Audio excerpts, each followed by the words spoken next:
The NFL draft is officially concluded, and now we have undrafted free agent signing. We're going to break down our top signings, break down some big storylines that occurred over the past weekend as the NFL draft concludes, and now we have free agent rookies that are getting invited to minicamp and or signing a contract. Welcome on in, ladies and gentlemen. This is the Southern Sports Scene here on YouTube. We're live on X on the daily every Tuesday and Friday evening.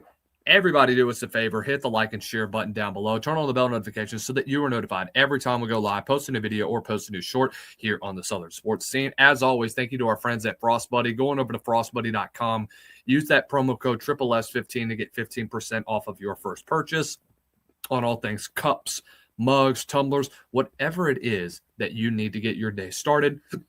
Use code SSS15. Also, thank you to our friends at Chike Nutrition. Get the best start to your day with a great, fresh, refreshing cup of coffee. Use our friends at Chike Nutrition for the best nutrition possible. 20 grams of protein, 1 gram of sugar, and 1 gram of fat so that your day can get started with a healthy, hearty cup of coffee. Let's talk about some of these undrafted free agents. Just kind of talk about some notable guys that just got signed and some guys that could potentially make a massive move wherever they end up. I want to talk about a guy that I really believe can make a tremendous impact for a team despite him being undrafted. And I know that he's a bit undersized, and I know that people are going to give him crap for it. That's 5'7", 195-pound Jamal Haynes. And one of the things that I liked a lot about him was the fact that his athleticism is so unique. And I know people look at his height. They say he's not an NFL back. He's not this. Guys, there was a guy by the name of Darren Sproles that made a huge splash despite him being undersized. He was a guy that a lot of people kind of take after, and a guy that I think a lot of people should be taking after. Haynes is always 100-yard, was a 1,000-yard receiver or 1,000-yard rusher the last several years in his career at Georgia Tech. Him and Darren Sproles, actually, when it comes to measurables, very similar. Both were the same height, except I think Jamal Haynes got him by just about an inch. Haynes had about 10 pounds on him.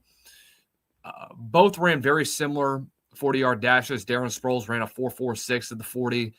Jamal Haynes ran a 4.52 at his pro day.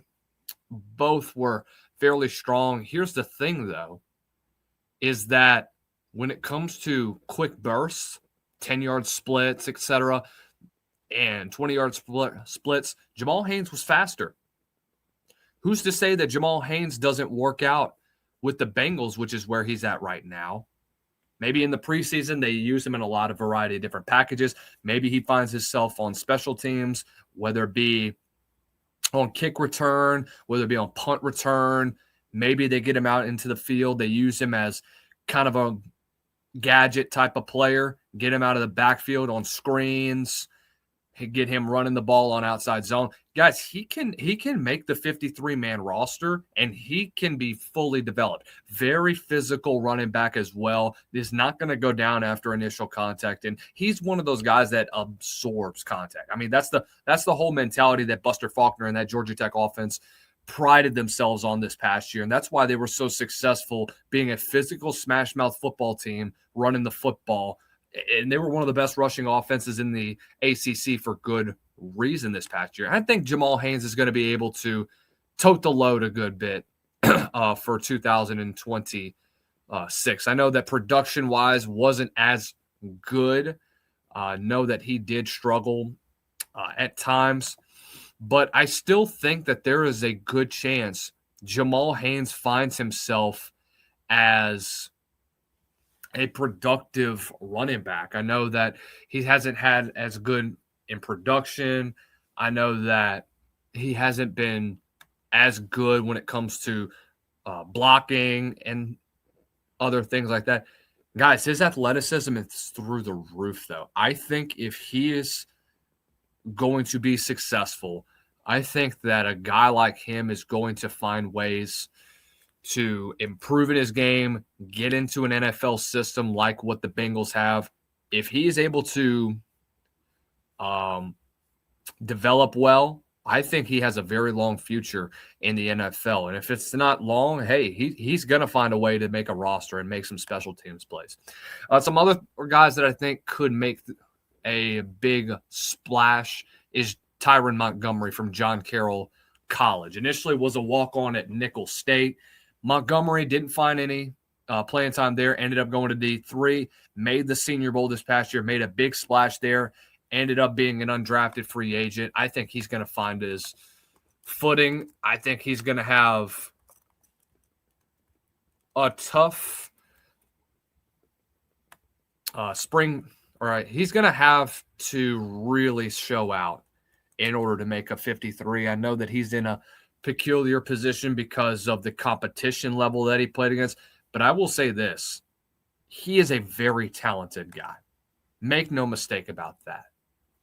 And I think that what he's shown on film and what he's put on display against better competition, whether it be at his pro day or whether it be at the Senior Bowl, is going to translate well to the next level. How does he do that? He just keeps balling like he has been majority of the time. So really have a lot of high expectations for Tyron Montgomery. Really excited to see what he's able to do. Let's talk about another wide receiver, Daniel Sobowitz, one of the best wide receivers coming out of the FCS from Illinois State. Sure-handed receiver that was physical after initial contact, 6'2", 190 pounds, quick twitch guy.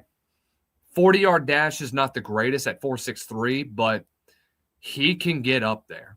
I mean, there was a reason why he was one of the number one receivers in the Missouri Valley Conference and why he was a big reason why Illinois State went on such an amazing run, making it to the FCS National Championship, and why he's even getting this much attention is because of what he was able to do in that span between the first round of the playoffs or really towards the end of the season for Illinois State and how they made it on their massive run, getting themselves to Nashville for the national championship. So I think if he's able to replicate what he was able to do in the postseason this past year, he's going to find himself on an NFL roster really soon. And I think he has all of the potential in the world to make a roster and be an elite player at this level.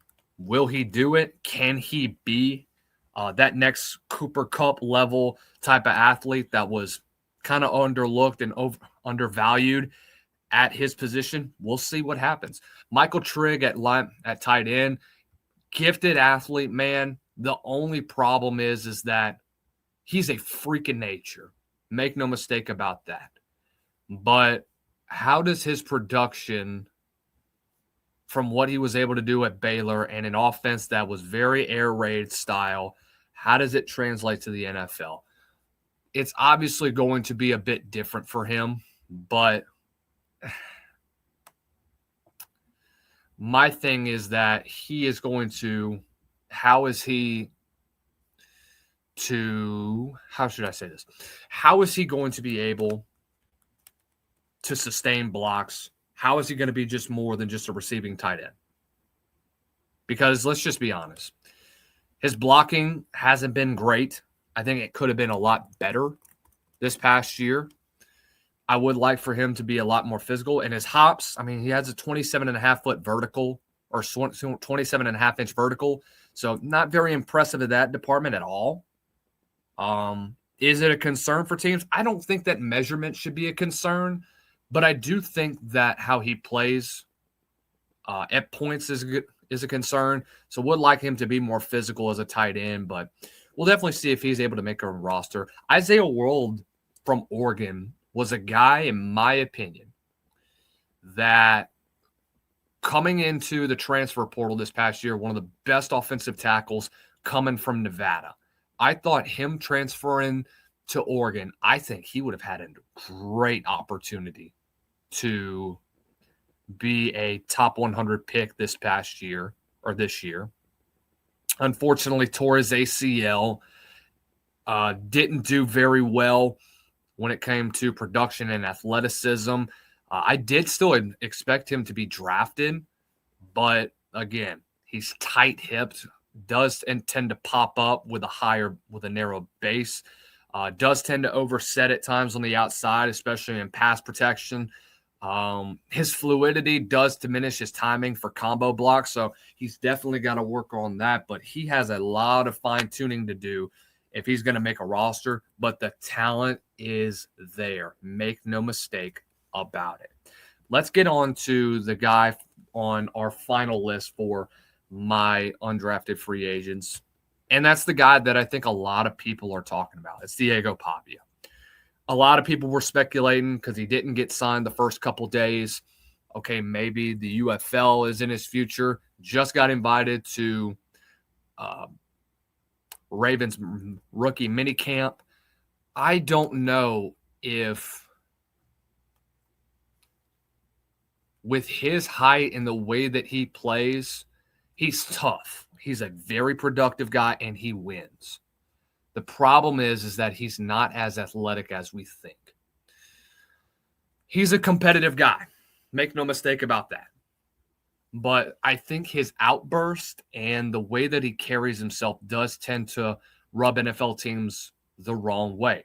He's a really, really smart football player.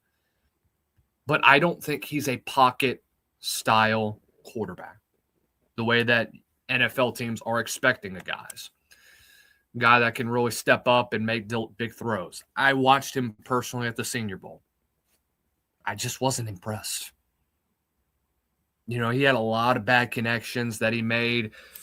Just not a very productive week that he had. And he really, really struggled with throwing under pressure. He struggled with being able to manage an offense. Center snap exchange was not good. Him being under center, he had a lot of drop snaps. And is that going to be a big concern? Because this isn't like it's going to be a shot. Because the NFL, they're going to expect you to know how to take snaps from under center more than just him being in the shotgun. It's going to have to be balanced in a lot of situations. Play action game could be better. But the biggest thing that he likes to do, man, he just likes to run. And is that going to translate well into the NFL? I mean, he can't be a run-first quarterback, man. I know he's a bit stocky for his size, but we'll see, man. I know that he has all the talent in the world, and he does. Make no mistake about that. But how does he handle adversity? He hasn't handled it well, and I think that showed in interviews and why he's an undrafted guy. So, do I see the UFL being in his future? Yeah, absolutely. I think it'd be a great thing if he ends up in the UFL, whether it be next year or maybe the year after, wherever it is. I think he would make a great addition there because of how talented of a player that he is and how good he can make the UFL be and how much more popular that the UFL will be because he's involved in the league. You have a guy that was a runner-up for the Heisman Trophy winner in the UFL. Like, that should say something to you. That should say a lot regarding where the future and the popularity of the UFL will be in the near future. So hopefully he's able to make get at least past minicamp. Maybe he's able to make OTAs, etc. But we'll see what happens with Diego Pavia. But that's my thoughts, guys. Let me know what you guys think in the comments section below. Make sure y'all do us a favor. Y'all hit the like, share, and subscribe button down below. Turn on the bell notifications so that you are notified every time we go live, posting a video or posting a short. Thank you guys for watching. Stay blessed. Don't stress. Y'all have a great rest of the week.